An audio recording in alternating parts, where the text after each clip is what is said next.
Salut à tous, bienvenue dans ce 5e épisode du podcast de Next Trainers. Aujourd'hui, je suis très content de recevoir Lorenzo Falbo, agent de joueur. Lorenzo, bienvenue. Merci, très content d'être là. Super, on commence directement. Est-ce que tu pourrais peut-être te présenter pour les gens qui ne te connaîtraient pas ? Alors, Lorenzo Falbo, 52 ans, d'origine italienne mais né à Lausanne. Marié, 2 enfants, 22, 27 ans, marié depuis 30 ans. Et puis passionné de football depuis tout petit. J'y ai joué et puis j'en ai fait mon métier. Voilà. Génial. Comment tu es devenu concrètement agent de joueur ? Par hasard.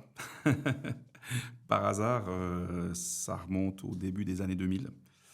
En fait, j'avais une grosse société de money transfer, type Western Union.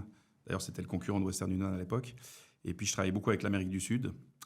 Et puis, un de mes partenaires en Colombie, en l'occurrence, était aussi dans le conseil d'administration d'un grand club colombien qui s'appelle l'América de Cali. Et puis, voilà, dans des discussions qu'on a eues tout d'un coup à Cali, autour d'un café, je me dis, tiens, pourquoi tu ne voudrais pas être notre agent ? Voilà, je ne savais pas ce que c'était qu'agent, évidemment. Et puis, j'ai dit, oui, ça m'intéresse, c'est cool. Et puis, voilà, j'ai démarré comme ça, mais sans vraiment savoir où j'allais, ce que c'était.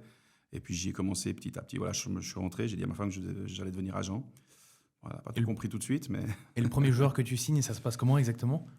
Premier joueur que je signe, le premier deal que je fais, c'est un Colombien que j'amène ici en Suisse, il s'appelle Alvaro Dominguez au FC Sion.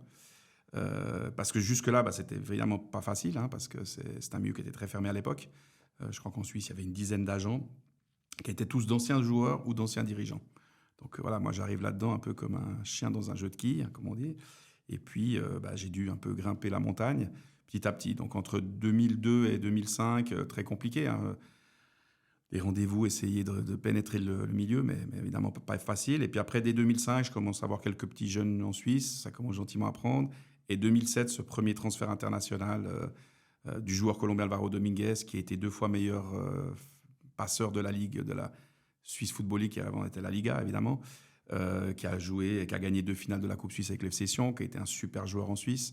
Voilà, ça change un petit peu ta crédibilité quand tu signes un deal comme ça ? Oui, puisque après, tu commences un tout petit peu à être pris au sérieux. Enfin, les portes, elles commencent gentiment à s'entrouvrir. Je pense qu'avec l'FC Sion, maintenant, voilà, ça fait quasiment 20 ans de relation. Je continue encore aujourd'hui à avoir des joueurs au FC Sion. Donc voilà, oui, c'est évident que ça t'ouvre les portes. Un joueur va t'ouvrir des portes. Et donc, tu dis que tu as beaucoup de jeunes en Suisse. Concrètement, quand tu vas voir un match de foot, parce que je sais qu'il y a beaucoup de jeunes qui nous regardent, tu regardes quoi chez un joueur pour qu'il te donne envie de le signer chez toi ? Déjà, il n'y a pas de critères concrets. Chaque position a des critères précis. Donc ça, c'est déjà une chose. Puis ensuite, c'est au feeling. C'est de voir le potentiel du garçon, de voir la marge de progression. Voilà. J'ai des gens qui vont voir des matchs, qui me font des rapports. Après, quand j'ai 2-3 rapports sur un joueur intéressant, je vais le voir. Mais après, c'est vraiment une question de feeling. Je pense qu'aujourd'hui, avec plus de 20 ans d'expérience, il y a des signes qui ne trompent pas. L'attitude est une chose importante. Et puis, chaque position a ses propres critères. Et puis après, c'est vraiment du feeling, du ressenti. Tu dis l'attitude. C'est quel type d'attitude ? Tu dirais OK, ça ne va pas vraiment avec ce joueur. De nouveau, le manque d'humilité. Okay. Moi, le joueur qui va faire la Ronaldo sur le terrain, puis 3 passements de jambes, ça ne va pas m'impressionner. Moi, ce que je veux voir, c'est un joueur avec ballon, sans ballon, ce qu'il fait. Un joueur, quand il est remplaçant, quelle est sa réaction ? Est-ce que dans sa tête, il est remplaçant ? Est-ce qu'il est titulaire ? Parce que c'est une grosse différence. Tous les détails comptent, en fait. Et c'est ça que je pense que les jeunes doivent comprendre aujourd'hui, c'est que moi, le garçon j'en ai vu aujourd'hui, j'en vois de temps en temps, qui trouvent leurs chaussettes, parce que la fameuse mode, moi, ça ne m'intéresse pas. Pour moi, c'est éliminatoire. J'ai une anecdote toute petite comme ça. J'étais à Cali il y a 2 ans. Et j'ai été voir plusieurs matchs, d'accord ? Donc, ils organisent des matchs de détection pour moi, et je vais voir. Et on arrive sur un match où, au début du match, on me dit « Ouais, il y a des super joueurs, tu verras, papa. » Bon, je regarde la première mi-temps. Le 9, un attaquant, chaussettes trouées, short remonté d'un côté, pas de l'autre. Enfin bref, des trucs, l'archétype. Fin de la première mi-temps, il me dit « Ah, t'as vu le 9 ? Super joueur ?» J'ai dit « Le 9, non, je ne l'ai pas vu. Il joue ?» Il me dit « Oui. » Je dis « Ok, appelle-le-moi. » Donc, il m'appelle le garçon, puis je lui dis « Écoute, deuxième mi-temps, si tu rejoues avec tes chaussettes trouées, ton short comme ça, je ne vais même pas te regarder. » Résultat, c'était le meilleur joueur du match. Voilà. La deuxième mi-temps, il est rentré sur le terrain avec des chaussettes normales, avec un short normal, avec une attitude normale. Au début, il voulait une attitude pour appeler en fait, pour lui, c'était appeler l'attention, comment dire, que mon attention soit attirée. Puis en fait, pour moi, c'est le contraire. Ça fait que mon attention n'est plus du tout attirée sur lui. Okay. Voilà, un exemple parmi d'autres.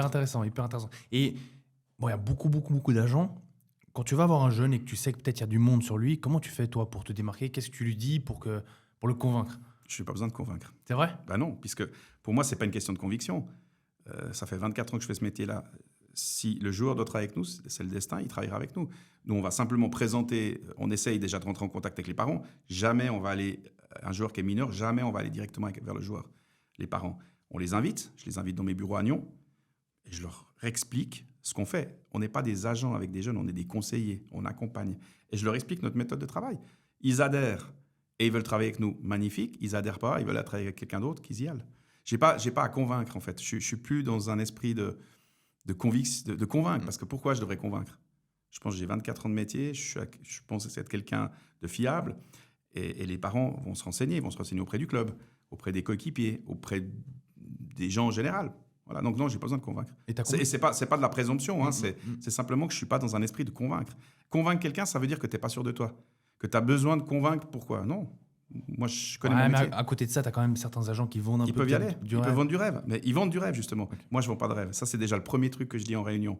Je ne vends pas de rêve. Je ne suis pas un vendeur de tapis. Moi, je parle de concret. Pour moi, un jeune joueur qui est au Lausanne, qui est au Servette, qui est à Sion, le premier objectif, c'est d'arriver en première équipe. Malek Ishoayed, Servette FC, voilà, un joueur qu'on prend dans les jeunes, qui fait les steps, qui fait bien les steps, et qui se retrouve aujourd'hui en première équipe du Servette, et qui joue, qui a joué titulaire, qui joue. Voilà. Parfait exemple du garçon qui est monté. Théo Magnin, alors qui est malheureusement ou heureusement parti cet hiver, hein, c'est le football. Il est aujourd'hui titulaire au Red Star. La même chose, c'est un garçon qu'on a suivi depuis les M16, M17 et qui a fait les steps, tous les steps. Arrivé en première équipe, il a joué quasiment une centaine de matchs. Aujourd'hui, il est parti à l'étranger, donc une nouvelle expérience. Et voilà, aujourd'hui, il joue. Voilà. Pour moi, c'est pas. Voilà, il faut faire des steps. Tu as combien de joueurs actuellement dans l'agence? Oh, je pense qu'on en a une trentaine à peu près. Ouais. Et à quelle fréquence, si on peut un petit peu comprendre, si on ne connaît vraiment pas le métier d'agent, à quelle fréquence tu restes en contact avec eux? Alors aujourd'hui, il y a un noyau dur de joueurs qui sont les joueurs, mes joueurs d'avant, hein, finalement, des Nouma Lavanchi, des Steve Rouillet, des Joan Morica en Espagne, qui sont ces joueurs que j'ai depuis des années, avec qui je suis en relation constante. Après, il y a les plus jeunes joueurs qui sont avec, j'ai évidemment des collaborateurs. Et ces collaborateurs sont plus proches de ces jeunes joueurs-là, et c'est eux qui sont en contact régulier. Puis nous, on fait des points tous les 2 mois, tous les 3 mois, ou alors chaque fois que c'est nécessaire. Tu peux nous expliquer un petit peu l'histoire de Morica? Comment tu allais le chercher? Ouais, alors Morica, c'est un cas exceptionnel, et c'est peut-être le cas que tout agent, quand il débute, quand il travaille, il aimerait avoir. L'histoire de Morica, c'est un joueur... en fait, l'histoire commence ici à Genève, et c'est ça qui est incroyable. Le vice-président de la Colombie, donc de l'époque que je connaissais, j'ai pas mal de liens politiques en Colombie de l'époque, vient ici avec avec des entrepreneurs pour faire des échanges avec des entreprises suisses.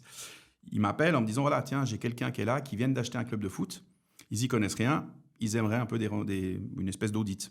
Bon, je rencontre le propriétaire du club qui avait en fait, parce qu'en Colombie, ce qu'il faut comprendre, alors c'est un monde différent, hein, on peut acheter un club dans une ville. C'est comme une franchise. On achète le club et on l'emmène dans une autre ville. Voilà. Donc, en fait, une entreprise pétrolière colombienne avait décidé, pour donner de l'animation dans la ville où ils avaient leur siège et où ils avaient leur compagnie pétrolière, d'amener une équipe de foot. Donc, ils ont acheté le package. L'équipe, les joueurs, le staff, et ils ont tout emmené à 400 km de Bogota, dans fin fond de la Colombie, Villavicencio, ça s'appelle. Et puis, du coup, ils ont un club qui s'appelait Llanero. Donc, un club, petit club des deux. Et ils me demandent de faire une audit, c'est-à-dire de dire, voilà, regarder les joueurs, puis voir ce qui était intéressant, ce qui n'était pas intéressant, ce qu'il fallait changer dans le club, etc. Donc, j'ai envoyé mon équipe sur place. Moi, je n'ai pas été dans un premier temps. Et puis, un de mes collaborateurs m'appelle, me dit, écoute, il y a un garçon, je ne sais pas ce qu'il fait là, mais c'est un athlète. Il a une vitesse impressionnante. C'est vraiment... j'ai jamais vu ça. Donc, j'appelle le président, le propriétaire, je lui dis, écoute, ce joueur-là, écoute, je ne sais pas, on l'a acheté avec le pack. Vraiment, pour eux, c'était... Okay. Je dis, ouais, puis il me dit, ouais, il s'appelle Morica. Je dis, OK. Mais je dis, là, tu as vraiment un joueur avec un profil intéressant. Parce qu'il m'a envoyé des vidéos, évidemment, hein, et tout. Je dis, ouais, mais bon, le coach, pas plus que ça, quoi. Je dis, écoute, si le coach, il le veut pas, je te l'emmène et je vais l'amener à Cali, au Deportivo Cali, qui était le gros club de l'époque. Mm-hmm. Je le mettrais en équipe réserve, en première équipe, mais pour qu'il commence à se développer. Ouais, OK. On l'emmène donc à Cali, au Deportivo Cali, où j'avais justement rapatrié mon premier joueur colombien, Alvaro Dominguez. Il était rentré, il avait fait la Suisse, on était parti en Turquie, il était revenu au Deportivo Cali, c'était le capitaine, numéro 10. Le garçon arrive comme 3e latéral gauche de l'équipe, donc quasi aucune chance de jouer. Alvaro Dominguez se blesse. Le coach de l'époque, qui était un ancien grand joueur qui s'appelle Leonel Alvarez, il voit que le gamin il a du talent, qu'il a de la technique, puis il le met numéro 10, titulaire, pour remplacer Dominguez qui s'était blessé. Et là, en 3 matchs, le gars devient une sensation en Colombie, un truc incroyable.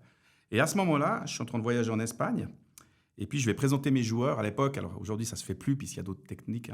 À l'époque, j'avais un petit livre où j'avais en fait tous mes joueurs, donc une quinzaine à l'époque. Puis dans ce petit livre, la dernière fiche, c'était Morica.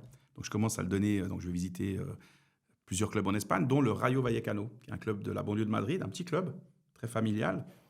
Et puis je rentre à l'hôtel, et puis là j'ai le directeur qui m'appelle, il me dit, écoute, le petit Morica, là, il est pas mal. Est-ce qu'on peut aller le voir sur place? Je dis, ok. Et là, on organise en 2 semaines le voyage, le directeur sportif va sur place.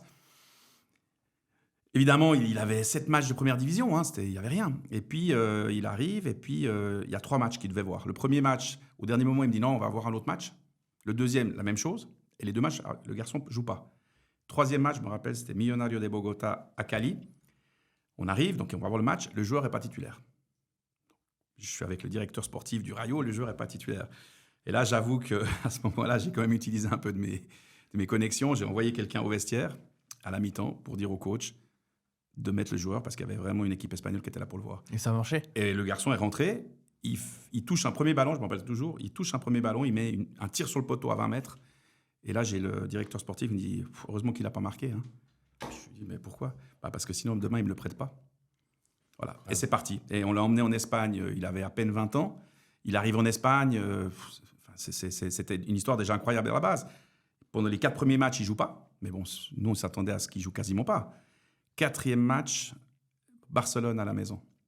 Donc, match du FC Barcelone contre le Rayo Vallecano à Madrid. Ses parents que j'avais invités pour la première fois en Europe, je vais les chercher à l'aéroport. On est dans le taxi et le garçon m'appelle. Puis voilà, j'ai une bonne nouvelle. Ouais, je suis titulaire. Donc, voilà, titulaire, l'ailier gauche contre le Barça. Le grand Barça de l'époque. Messi, Iniesta, le grand Barça. Et en face de lui, ça aurait dû être Alves, qui était blessé ce jour-là, et c'est Montoya qui joue.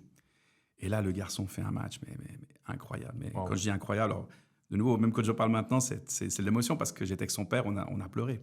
Parce que pour moi, c'était vraiment un truc incroyable. C'est l'aboutissement on est en 2012, 2013.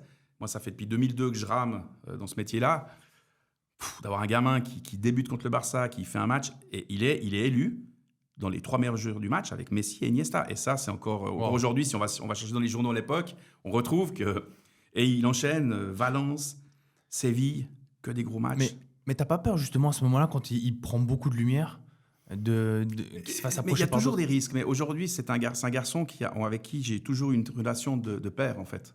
Pour moi, d'ailleurs, ma femme dit toujours que j'ai 3 enfants, parce que c'est un garçon que j'ai eu, il avait 18 ans. Et on l'a découvert. Donc c'est vraiment une relation très, très importante. Aujourd'hui, je suis le parrain de son premier fils.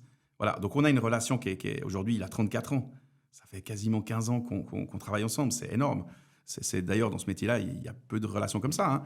Mais j'ai des relations comme ça avec Steve Rouillet, avec Nouma Lavanchi, c'est des joueurs que j'ai depuis plus de 10 ans. Puis voilà, lui, c'est vraiment une histoire, mais l'histoire ne s'arrête pas là. C'est que finalement, ce garçon arrive là en Espagne, il commence à jouer, des hauts, des bas, il va en 2e division. Tout d'un coup, il est appelé en équipe de Colombie nationale, faire des matchs amicaux à Dubaï et aux Émirats.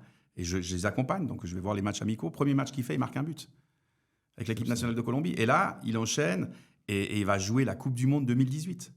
Il fait une année incroyable à Gérone et il est convoqué en équipe nationale. Et c'est le seul joueur de l'équipe nationale colombienne, j'ai suivi le mondial en Russie, qui a joué tous les matchs, toutes les minutes avec Davinson Sanchez et David Ospina.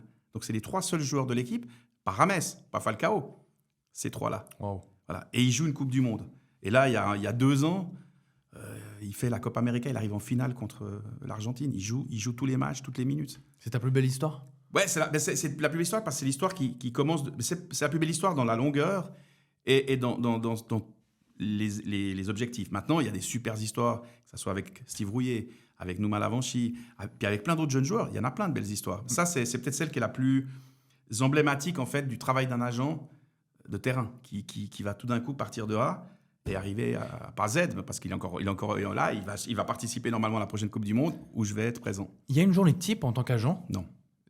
Aucun jour se ressemble? Ben, heureusement. Et comment tu fais? Parce que là, tu me parles de quand même beaucoup de déplacements que tu fais, Ouais, tu vas voir la famille, etc. énormément. Comment tu gères un petit peu cette vie? Parce que tu as quand même une famille, des enfants. Comment tu gères l'équilibre un peu vie C'est perso? compliqué. Je te prends un exemple l'année passée, 187 nuits de mémoire en dehors de la maison. Donc quasiment la moitié de l'année. Plus de 200 vols. Je ne te parle pas des kilomètres de voitures, des trains, etc. De nouveau, moi je vis dans un monde où je peux prendre le matin l'avion pour Nice, pour aller à un rendez-vous, puis rentrer le soir. Ou alors prendre la voiture, faire un aller-retour à Zurich pour aller boire un café. Ça, c'est mon monde, c'est ma réalité. Après, comment tu gères ça avec la vie de famille? C'est d'essayer d'intégrer le plus possible la famille dans des voyages. Souvent, je les emmenais avec moi pour voir des matchs à l'étranger ou même ici en Suisse. Je me rappelle des finales de Coupe de Suisse. J'ai eu la chance, sur les 5 dernières années, d'avoir 2 victoires en Coupe de Suisse, celle de Lugano avec Nouma Lavanchy et celle de Servette avec Théo Magnin et Steve Rouillet. Et ces 2 événements-là, j'étais en famille. Et on a fêté sur le terrain avec la famille. J'ai les photos de ces moments-là, c'est magique, quoi. Voilà. Donc, c'est quand même beaucoup de sacrifices. Beaucoup, oui. Comme un joueur de foot, finalement. Un joueur de foot, quand il va arriver au niveau, il doit sacrifier. Arriver à un certain niveau, un joueur de foot, il joue tous les 3 jours. Il n'est pas souvent à la maison. Donc, la vie de famille est compliquée, mais voilà, il faut arriver à concilier un peu les deux, quoi. Et pour comprendre encore un tout petit peu vraiment le métier d'agent, parce que je pense que beaucoup de gens aussi se posent cette question, financièrement, comment un agent gagne sa vie? Alors, c'est les commissions, mais il faut être très clair. Et c'est peut-être ça que souvent certaines personnes oublient au départ, c'est qu'il faut avoir au départ les reins solides. Moi, quand j'ai commencé, j'avais une boîte qui fonctionnait très bien. Je n'avais pas besoin du football pour vivre. Et je n'ai jamais eu besoin du football pour vivre. Donc, si tu n'as pas des reins solides, tu peux vite te retrouver dans le rouge. Parce que les frais de voyage, tous les frais qu'il y a sont énormes. Je te prends un exemple. Quand on dit oui, mais voyager EasyJet aujourd'hui, c'est pas cher. Oui, quand tu le prévois 6 mois à l'avance. Quand maintenant je suis là, puis demain je dois prendre un billet, c'est plus le même prix. Réserver un hôtel 6 mois à l'avance, oui, nous on vit pas dans ce monde-là. Donc si tu n'as pas les reins solides, tu es vite dans le rouge et tu es vite. Et c'est peut-être un peu ce qui arrive trop souvent aujourd'hui, tu es vite un peu un de ces agents qui est avide que de l'argent en fait. Et qui voit, au lieu de voir un joueur, il voit des chiffres. Okay. Et en parlant de chiffres, justement, ça se passe comment exactement une négociation avec un club? C'est par message, par téléphone, par email? Tu pourrais nous expliquer juste? Non, c'est un travail au quotidien. C'est-à-dire, quand je te parlais d'aller boire un café, je peux aller boire un café à Sion, comme à Zurich, simplement pour voir le directeur sportif, pour discuter. Donc c'est très informel. Ouais, puis après, tout d'un coup, évidemment qu'à un moment donné, les directeurs sportifs, les présidents savent les joueurs que tu as, en tout cas en Suisse, hein. Et puis, si d'un coup il y a un intérêt, ils t'appellent. Voilà. En fait, c'est vraiment à l'étranger, tu présentes tes joueurs. Mais aujourd'hui, il y a une phrase de Kylian Mbappé que j'aime bien, hein, qui dit que le foot a changé. Alors lui, il le dit pour d'autres raisons. Moi, je dis que le foot a changé. Pourquoi? Parce que les outils technologiques sont devenus incroyables. Pour comprendre, moi, quand je commence mon métier, dans les années 2000, début des années 2000, je dois trouver les DVD des matchs. J'ai une personne qui me fait des compilations. On est archaïque, hein. J'envoie les DVD par DHL ou au Fédéral Express. À chaque envoi, ça me coûte 100 francs pour envoyer une compilation. D'ailleurs, une petite histoire qui est de l'époque, 2006, je pense, 2006-2007 maintenant. Via un de mes contacts en Colombie, je reçois un joueur panaméen, qui s'appelait, c'est véridique, El Pistolero Garcés. Alors, le pistolero, en français, ça voudrait dire le tireur. C'est le surnom de Luis Suarez. Voilà. Mais alors lui, pour le coup, on l'appelait le pistolero Garcés, mais ce n'était pas du tout, et ça, je l'ai appris rapidement, ce n'était pas du tout pour ses qualités de buteur. Il en avait. Mais c'est parce qu'en fait, c'est quelqu'un qui sortait dans les boîtes de nuit puis qui tirait en l'air. Okay. Voilà. Et ce garçon, donc, il jouait en Uruguay, je me rappelle, à Nacional de Montevideo, et en 2 saisons, il avait marqué 8 buts. Et l'agent m'avait envoyé la compilation des 8 buts. Puis moi, j'envoie cette compilation, donc un DVD, je fais Express, DHL, à Belenenses au Portugal. Je ne connaissais pas le club, mais j'avais un contact dedans. DVD arrive, rien, tout d'un coup, 1 mois après, appel du club, il nous intéresse. On finalise un deal de ce joueur-là, qui évidemment, qui est un joueur qui n'a pas vraiment réussi au Portugal, parce qu'à l'époque, ce joueur-là, en fait, la compilation, c'était 8 buts sur 24 mois, ou même 3 ans, je ne me rappelle plus. Voilà, aujourd'hui, c'est plus possible. On a des éléments comme Wisecout, comme Transfer Room, tous des éléments qui font qu'aujourd'hui, on donne le nom d'un joueur, un club, il n'a pas besoin que tu lui envoies la vidéo. En 2 secondes, 2 clics. Voilà. Donc moi, je viens d'un monde, et c'est peut-être ça qui fait aussi notre force, et ma force aujourd'hui, c'est que moi, je viens d'un monde où on a dû cravacher, on a dû inventer des trucs, on a dû faire... Aujourd'hui, c'est beaucoup plus simple dans la technologie. Mais voilà, mais c'est deux mondes différents. Et il y a de la tension dans les négociations ou c'est quelque chose qui se fait un petit peu plus sur du long terme et du coup c'est un peu Non, mais tranquille? négociation, ça dépend. Si c'est une négociation de renouvellement de contrat, si c'est une négociation de premier contrat, de la tension, il peut toujours en avoir. Mais en fait, l'important d'une négociation, c'est déjà de connaître ton adversaire. Pas adversaire, avec qui tu vas négocier. Ouais. Moi, j'ai pour habitude, depuis des années, de connaître parfaitement les présidents, les directeurs. Donc, je sais que je négocie pas avec le directeur de tel club la même chose qu'avec celui de tel club. Donc, T'as un exemple sans citer de nom? T'as un exemple... je peux pas vraiment donner de nom, puisque c'est évidemment du secret professionnel. Sans nom, mais mais il peut y avoir un directeur avec qui tu es obligé de dire, je sais pas, je prends un exemple, de lui dire, non, le salaire, ça va être 15, parce que tu sais qu'en fait, il va régater, il va négocier, puis toi, tu vas arriver à 10. Puis avec d'autres, tu sais qu'il faut aller peut-être plus près du but, parce que c'est quelqu'un qui est beaucoup plus rationnel, etc. Mais après, de nouveau, il y a des cas où tout d'un coup, tu es obligé de connaître parfaitement aussi le contexte du club, contexte économique, qu'est-ce qui se passe dans le club. Toutes les infos sont importantes en fait dans le football. J'allais te poser la question, mais bon, tu y réponds quand même un petit peu. L'erreur à surtout éviter, à ne pas faire en négociation, ça serait quoi? On va prendre le club de haut déjà. Penser que tu es le plus fort, que tu es le plus intelligent, que tu es le plus beau. Déjà ça, tu es déjà mal barré. Parce que le manque d'humilité, je pense qu'en général, le manque d'humilité, mais que ça soit dans la négociation ou dans le reste, c'est quelque chose de fondamental. Il faut rester humble, il faut savoir d'où on vient. Moi, je suis un enfant d'immigrés italiens du sud de l'Italie et jamais je vais l'oublier. C'est-à-dire que je peux faire tout ce que je fais, jamais je vais oublier d'où je viens. Mes pieds ils sont par terre. Quand je finis, je peux voir un match du Barça. Là, je viens le week-end passé d'assister à Majorque, Real Madrid, avec une victoire de Majorque incroyable, avec Morica sur le terrain. Je rentre à la maison, je suis le même que d'habitude.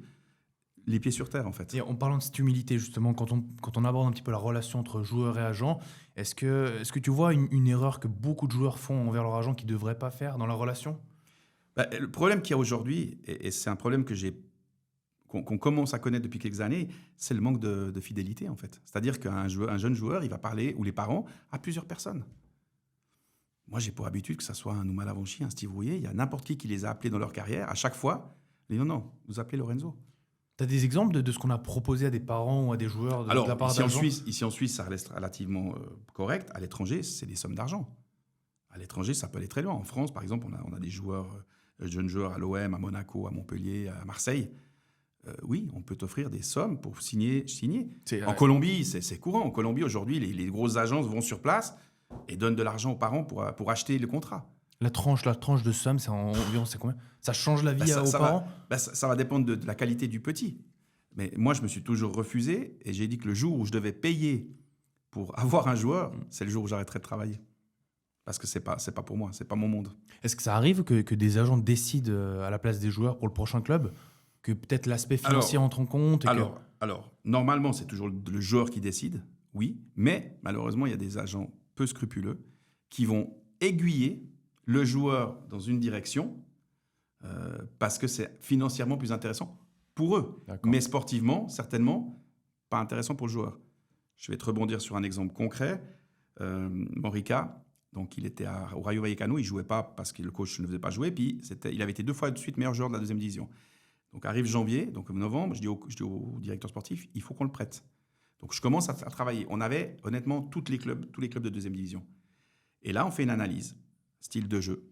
Quel est le club où le style de jeu lui convient le mieux? Quel est l'entraîneur qui lui conviendrait le mieux? Quelle est la ville qui lui conviendrait le mieux?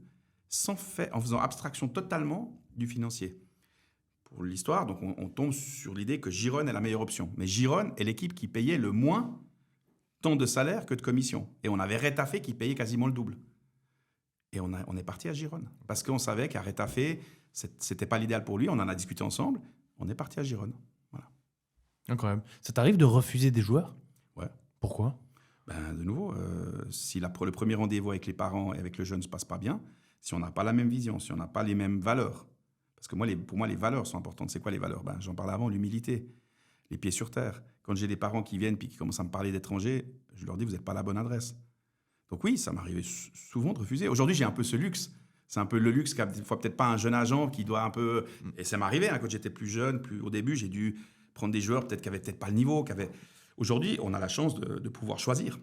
Et tu parles des parents. Et je suis hyper curieux d'avoir un petit peu ton avis sur ça. Est-ce que les parents impactent beaucoup les joueurs? Total. Tu as des exemples juste Alors, des exemples concrets, je ne vais pas pouvoir en donner de nouveau par esprit de vrai. de respect professionnel et du secret professionnel. Mais ce que je peux dire, c'est qu'aujourd'hui, malheureusement, les parents sont ceux qui peuvent faire qu'une carrière se réussisse ou pas. Pourquoi ? Parce que si les parents ont des ambitions démesurées et que pour eux, leur enfant est un crack et qu'il doit aller jouer à Chelsea, au Bayern Munich ou au Real Madrid, mais qu'il est à Genève, on n'est pas sur la même vision du football.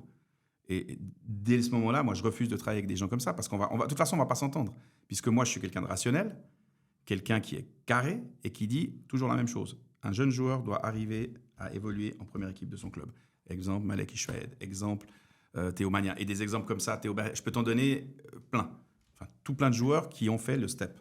C'est quoi un joueur facile et versus un joueur un peu, enfin, pas impossible, mais plus difficile à gérer? Non, pour moi, il n'y a pas facile et pas facile, puisque je filtre déjà au départ. Ok. Donc, déjà, en filtrant au départ, tu vas... Enfin, aujourd'hui, j'ai tendance à dire qu'on essaye de prendre des joueurs qui nous ressemblent.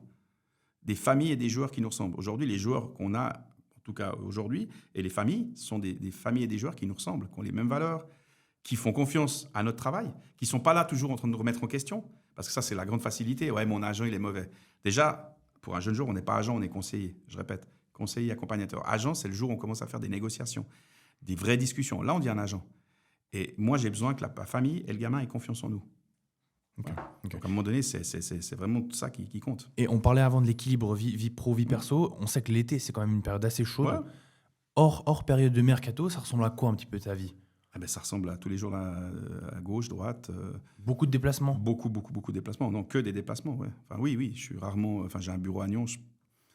Et si souvent. Et si tu devais conseiller justement les joueurs, est-ce qu'il y aurait une période de leur carrière au moment où il faudrait prendre un agent? Est-ce qu'il y a un petit peu un timing par rapport à ça? De nouveau, aujourd'hui, c'est la grande mode d'avoir un agent. Hein. C'est tous les jeunes, s'ils n'ont pas leur agent, ils ne sont pas contents. Donc déjà, je répète, ce n'est pas agent, c'est conseiller. Maintenant, pour moi, les parents doivent s'entourer d'un conseiller au moment où le joueur arrive à un certain niveau, c'est-à-dire entre 16 et 18 ans, quand il est dans un centre de formation, et qui commence à avoir des sollicitations.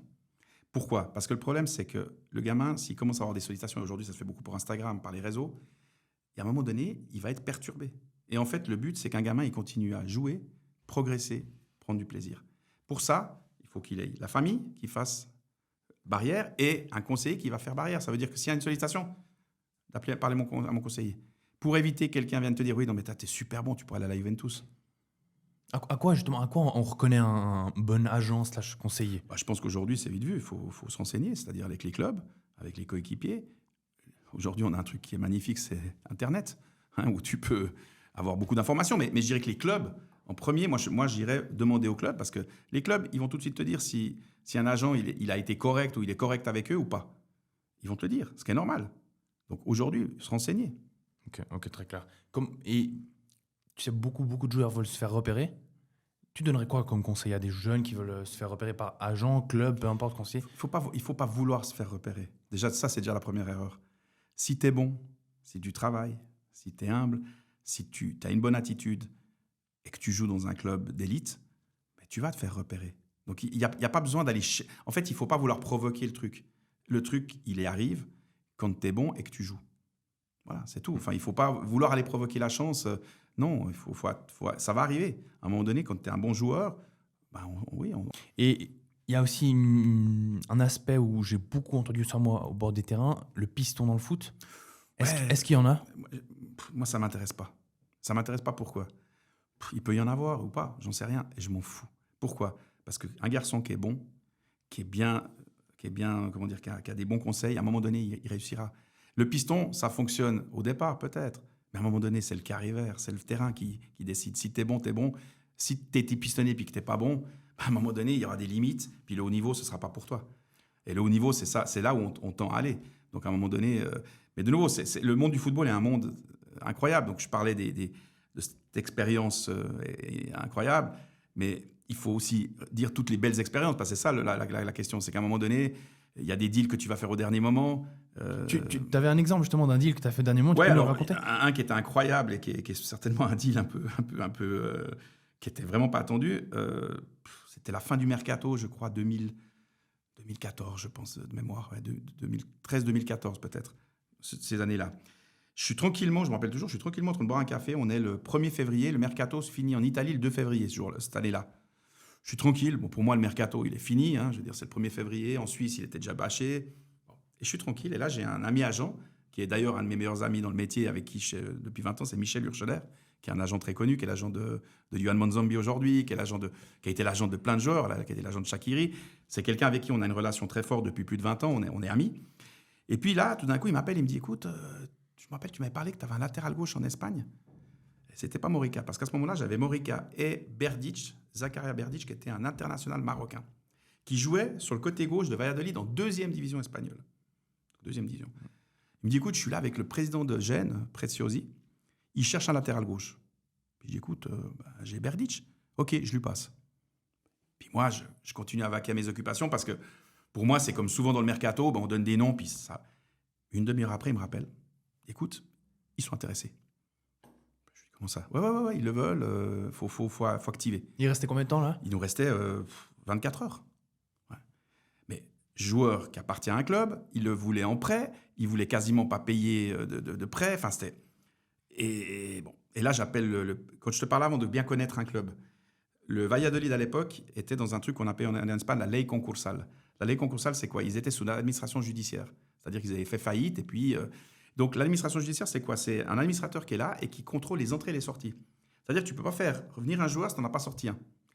Et eux, on avait fait venir un et ils devaient absolument sortir un joueur dans les dernières 24 heures. Donc, j'avais un levier. Donc, le coach suprême, j'appelle le président, il me dit non, moi, je ne veux pas le laisser partir. Et puis là, je lui dis, écoute, président, on ne va pas tourner autour du pot. Tu dois faire sortir un joueur. Donc, c'est bon, on va le sortir. Comment il réagit ? Il rigole, il me dit, ah, putain, ouais, c'est bon, ouais, ok, vas-y. Et le joueur, quand tu lui proposes Le joueur, ça... c'est ça qui est incroyable, c'est que le joueur, il est dans le bus, donc j'arrive pas à l'atteindre tout de suite. Donc j'appelle Morica, qui était là, je dis, passe-moi Berdic. Donc il est dans le bus parce qu'il partait un match.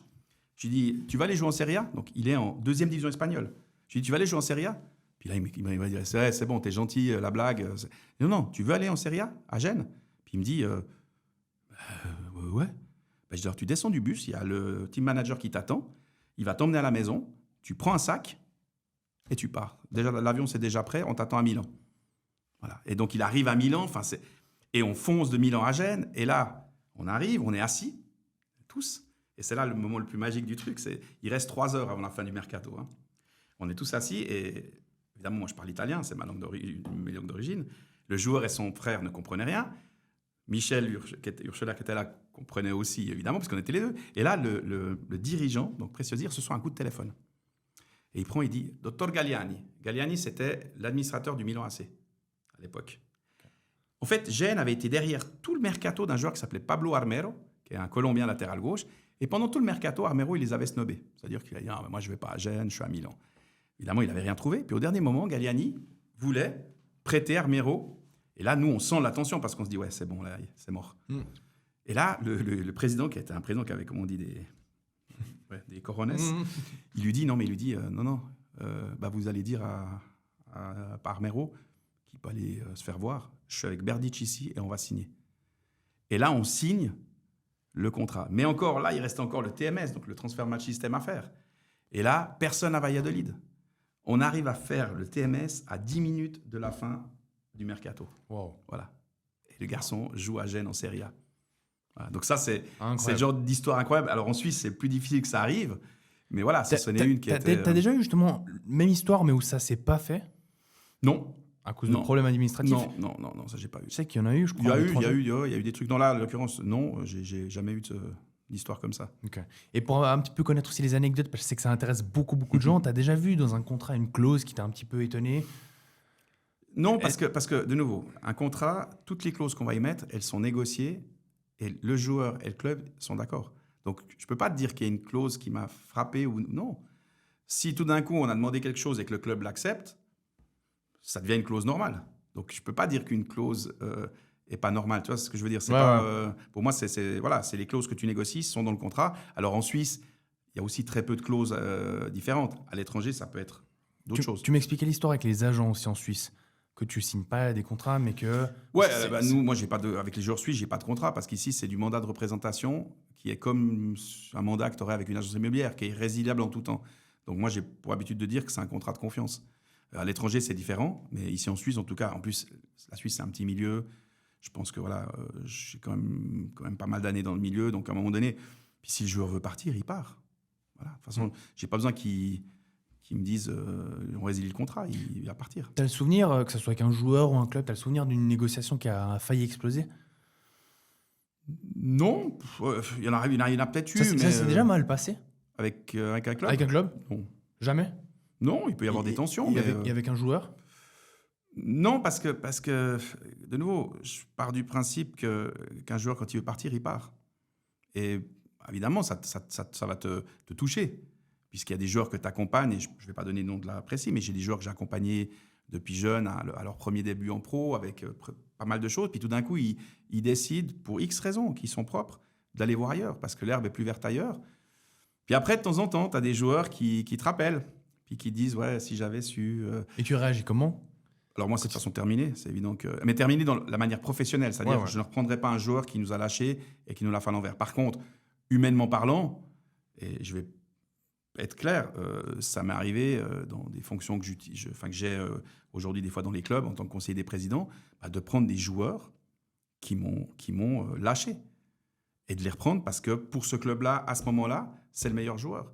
Et donc le fait qu'il m'ait lâché à un moment donné ou pas, ça ne rentre pas en compte puisque je suis là pour travailler, pour donner le meilleur de moi-même et trouver les meilleurs joueurs. Donc voilà, mais évidemment que ça peut toucher humainement. C'est évident que tu n'es jamais content quand tu as travaillé 5-6 ans avec un joueur et puis que du jour au lendemain, il part. Et puis souvent pour des mauvaises raisons.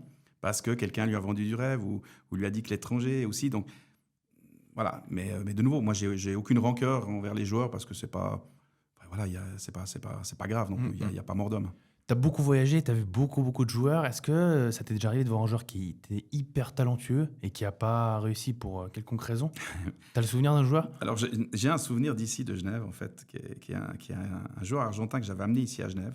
C'est vieux, hein, c'est une histoire qui est début des années 2000, je pense. Un garçon parce que sa tante habitait ici à Genève, et puis il l'envoie et tout. Et le garçon, il fait un test aux Servettes, mais ceux qui étaient à l'époque aux Servettes, je pense qu'ils s'en rappellent peut-être. Un gamin qui était incroyable, mais vraiment incroyable. Et tout de suite, le Servette me dit « Ouais, c'est bon, on va le signer, on va le garder. » Vraiment incroyable. Puis ce garçon, il n'arrêtait pas de me dire « Oui, mais ma copine me manque. » Il avait 18 ans, à peu près 18-19 ans. Puis je dis « Mais ta copine, quand tout sera fait, on la fera venir. » Et tous les jours, il me disait « Elle me manque, elle me manque, elle me manque, elle me manque. » Puis un jour, je vais le chercher. Il était parti. Il a pris un billet d'avion, puis il était rentré en Argentine. Et il n'a jamais fait carrière en Argentine. Et aujourd'hui, ce garçon, on est encore en contact de temps en temps. Et alors, il s'est marié avec cette fille-là. Il a eu 2 enfants avec, donc c'était son Belle destin. histoire, ouais. Mais c'était un talent qui était incroyable. Incroyable. Et tu as déjà eu une situation, toi tu m'expliques qu'avec beaucoup de tes joueurs, tu as cette relation un petit peu comme familiale. Ouais. Ça t'est déjà arrivé de dire quelque chose de très très dur à un de tes joueurs pour son bien? Ouais. Mais alors, déjà de base, ce que j'ai toujours aux familles et aux jeunes quand ils viennent chez nous, c'est que nous, on va être cash. C'est-à-dire qu'on ne va pas dire les choses pour faire plaisir. On va dire les choses pour faire progresser. Donc ça veut dire qu'il y a des fois, on va dire des choses qui sont… Alors, évidemment, il y a toujours la manière de dire les choses et puis je ne vais jamais être mal poli ou comme ça. Mais par contre, oui, on va dire des choses. Puis oui, souvent, ça a dû m'arriver. Je me rappelle d'un joueur colombien que j'avais amené en Europe à l'époque et qui était très indiscipliné. Mais vraiment très indiscipliné. Pourquoi? Il arrive en retard aux entraînements. Il avait une discipline qui n'était vraiment pas compatible avec le football de haut niveau. Et puis à un moment donné, je me suis énervé. Je lui ai dit, voilà, j'ai des coups de séville vue. Si tu ne changes pas à partir de demain, c'est fini. Je ne m'occupe plus de toi. Tu te débrouilles et tu rentres en Colombie. Mais vraiment d'une manière très forte. Et il a changé. Voilà, il a changé. Alors, il n'a pas fait une grosse carrière à la fin parce qu'il n'avait peut-être pas le talent non plus. Mais voilà, oui, ça m'est arrivé. Mais j'essaie d'être quand même très… de nouveau, on est bienveillant. Et puis, si on va dire quelque chose de dur, c'est pour faire progresser le garçon. C'est pour essayer de le faire aller au plus haut niveau. C'est pas… de nouveau, c'est… Il y a des joueurs qui le prennent mal, ça? Qui ne le comprennent pas tout de suite? Non, parce que je pense que dès que c'est comme tout dans la vie. Si les choses, elles sont claires au départ et que tu les as dites, c'est comme ça. Okay. Je veux dire, à un moment donné, voilà… Dernier exemple, par exemple, je sais que il y avait un très gros talent du Lausanne Sport à l'époque, ça fait aussi une dizaine ou une douzaine d'années. Son papa vient me voir avec lui, il voulait qu'on travaille ensemble. Puis le garçon est là, et puis son papa m'avait déjà un petit peu expliqué certaines problématiques, dont la copine à l'époque. Puis je lui pose la question, je dis écoute, j'ai une question pour toi. Entre ta copine et le foot, tu choisis quoi? Je sais pas. Je dis ouais, mais je te pose une question simple. Entre une carrière dans le football ou la copine, est-ce que tu es capable de choisir? Il me dit non. Non, je peux pas. Donc on n'a pas travaillé ensemble. Okay. Et le garçon n'a pas fait carrière. Parce qu'en fait, il y a un moment donné, c'est pas la question d'avoir une copine ou pas, parce on a tous à un moment donné une copine qui deviendra peut-être notre femme par la suite, voilà, c'est qu'un problème. À un moment donné, tu veux faire une carrière et il faut comprendre quoi. Et la question que je lui avais posée, je lui ai dit, tu sais, je suis venu te voir les 3 derniers matchs, t'étais pas dedans. Puis il me dit, ouais, j'étais pas très en forme. Je dis non. Est-ce que le jour d'avant, tu t'es pas frité un peu avec la copine? Ouais. Puis je dis, tu penses pas que ça a une cause à effet? Ouais, un petit peu. Je dis, donc voilà, à un moment donné, si cette relation te convient pas pour ta carrière, bah, c'est peut-être le moment d'arrêter. Sinon, tu n'arriveras pas à faire carrière. Donc voilà, mais c'est sans être méchant. Hein. Puis souvent, maintenant, les parents et les gamins en rigolent parce que je pose cette question puis tout de suite. Les parents, ils sont souvent très, très durs avec leurs enfants. Ça dépend. Okay. Ça dépend. Je pense que justement, aujourd'hui, des bons parents, c'est des gens qui ont l'intelligence de ne pas mettre la pression. Évidemment, nous, on va dans leur sens au niveau des études, parce que pour moi, les études sont fondamentales. Avant toute chose, tu dois obtenir ta maturité en Suisse ou faire un apprentissage. C'est important, parce que la suite, tu ne sais pas. Le foot, on n'en sait rien. Donc ça, je vais toujours dans le sens des parents. Donc pour moi, des parents intelligents, c'est ceux qui sont bienveillants et qui évitent de mettre la pression, qui évitent au bord des terrains, comme j'en vois souvent, de crier. On doit être d'une discrétion. Enfin, je veux dire, à un moment donné, si on veut aider son fils, ce n'est pas en criant au bord du terrain et que tout le monde le voie, que ça va arranger la carrière du garçon. Il faut avoir une bienveillance. Et des fois, et c'est pour ça que je dis aujourd'hui, il y a plein de parents qui veulent être les agents de leurs enfants. Et pour moi, c'est un truc qui est impossible. Je dis toujours, mon fils jouait au foot à l'époque. Quand il y a eu le Covid, il a arrêté. Puis je dis toujours, je suis très content qu'il ait jamais pu avoir du niveau puis faire carrière. Mais parce que j'aurais été incapable d'être son agent. J'aurais dû demander à quelqu'un d'autre. Parce que j'aurais pas eu C'est impossible. Quand on va me toucher sur mon gamin, je pars en live. Et les parents, souvent, partent en live. Donc, je pense que chacun son métier. Moi, je suis ni policier, ni n'importe quel métier. Je suis agent. Donc, c'est mon métier. Donc, les parents doivent rester dans leur rôle qui est de parents, d'accompagner leurs enfants, d'être bienveillants avec eux. Très clair, très, très clair. Il nous reste quelques minutes. J'avais préparé une dernière section où je te pose un petit peu des questions assez courtes et puis tu me fais une réponse courte. On peut aller sur des réponses un peu plus longues et on terminera sur ça. OK pour toi ? Magnifique. La plus grosse erreur que font 90% des jeunes joueurs aujourd'hui? Alors, plus grosse erreur, je dirais, c'est d'être impatient, en fait. De vouloir aller trop vite, trop loin, trop rapidement. Step by step. Le football, c'est pas un 100 mètres, c'est un marathon. Clair.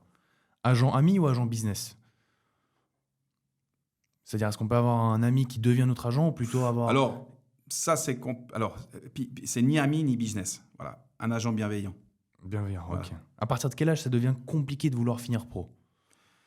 Là aussi, je ne peux pas dire qu'il y a un âge. Maintenant, entre 22 et 25 ans, ça commence à devenir compliqué. Mais il y a des exceptions. Steve Rouillet, à 24 ans, il est encore à Montaix, il part à Chiasso.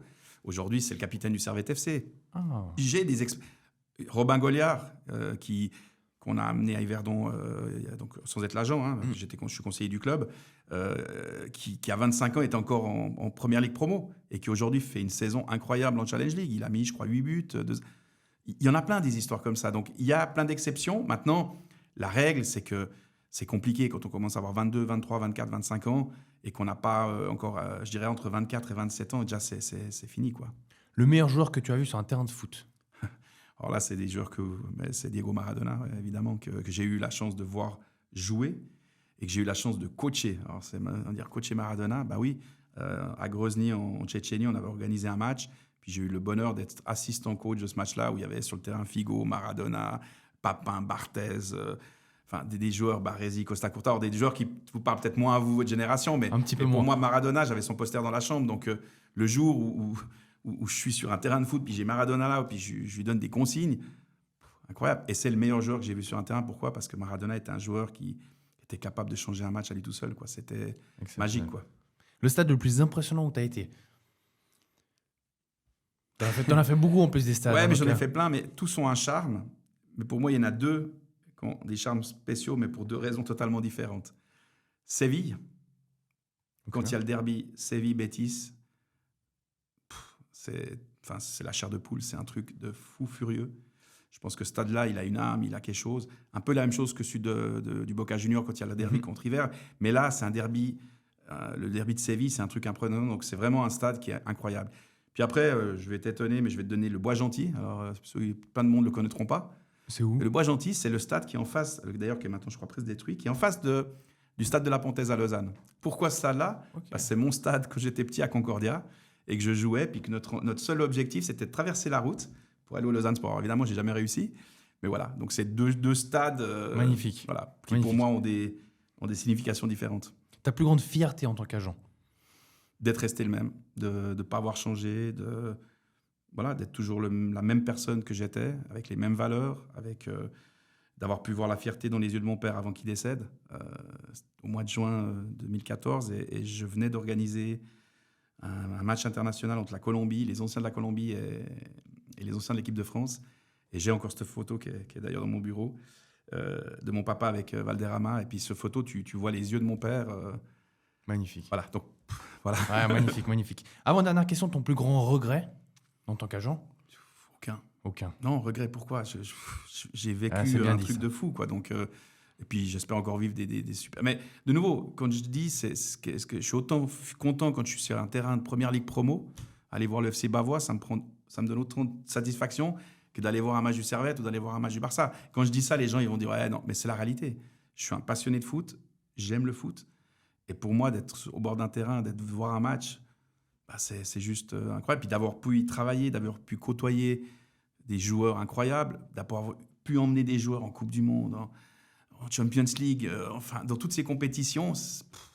Quand j'étais petit et puis que je jouais à Concordia, tu m'aurais dit ça, je t'aurais dit ouais, Ouais, magnifique. raconte-moi une autre histoire. Puis malheureusement ou heureusement, cette histoire, elle est arrivée. Et puis j'en suis très fier et puis très content. Mais garder ses valeurs, quoi. Garder ses valeurs. Et pour terminer, est-ce que tu aurais un dernier conseil pour les jeunes joueurs? Jeunes ou moins jeunes, joueurs de foot? Pour les jeunes, je leur dirais soyez patients, travaillez, soyez bien entourés, et puis beaucoup d'humilité, parce que pour moi, il n'y a que l'humilité, le travail, la patience qui font qu'on y arrive. Évidemment, il faut avoir du talent, mais voilà. Mais je pense que le conseil, c'est vraiment de vraiment de se dire que c'est pas un 100 mètres, c'est un marathon. Puis pour les joueurs un petit peu plus âgés qui sont déjà pros, de jamais oublier qu'ils peuvent aller plus loin et qu'aucune porte est fermée, parce qu'à un moment donné, un joueur qui tout d'un coup, je prends un joueur que tu connais, Elias Pache, Ouais. qui était à Nyon, qui a mis longtemps avant d'arriver à un certain niveau, qui aujourd'hui est aussi, qu'on a aussi ramené à Yverdon, qui fait une saison mais aussi incroyable et qui est un joueur qui pour moi certainement ira encore plus loin. Je pense que l'Elias Pache d'il y a 4-5 ans aurait jamais pensé qu'il pourrait aller peut-être encore beaucoup plus loin. Ben voilà, c'est la magie du football. Et de nouveau, croire en ses rêves. C'est vrai que je me souviens qu'Elias n'a jamais arrêté de croire en Non, lui. puis Elias, j'ai travaillé avec lui, hein, donc j'étais son agent pendant Mhm. quelques temps. Et puis je ne suis plus son agent aujourd'hui, mais c'est pas grave. J'ai quand même un truc spécial parce que je vois ce garçon qui a évolué et qui a vraiment mis longtemps. Et ça, c'est peut-être un de ces exemples où lui, il en a tapé des portes. Hein, Lausanne, Servette, ça n'a pas fait. Puis tout d'un coup, là, 2 saisons à Nyon, où la deuxième saison, elle est incroyable et il met, je crois, 15 buts à la fin. Et puis là, cette saison, il confirme. Mais non seulement il confirme, il passe un step. Aujourd'hui, le Elias que tu vois à Yverdon, c'est plus le Elias de Nyon. Donc aujourd'hui, Elias, il peut encore rêver. Elias, il doit avoir 27 ans, si je ne me trompe pas. Mais il peut encore rêver.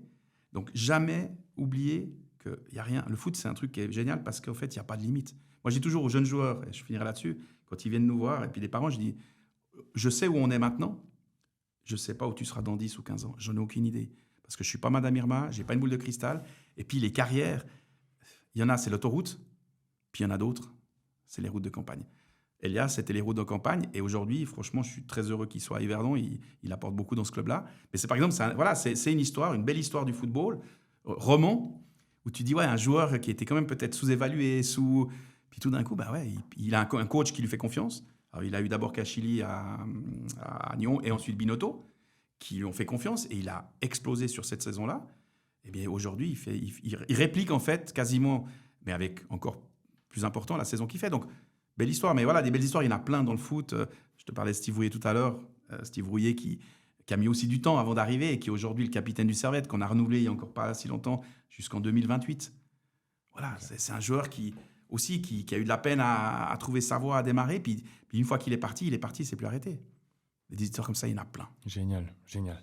Bah, merci à tous de nous avoir écoutés jusqu'à la fin. Si vous avez aimé cet épisode, n'hésitez pas à mettre un like et à vous abonner. Et on se retrouve au prochain épisode.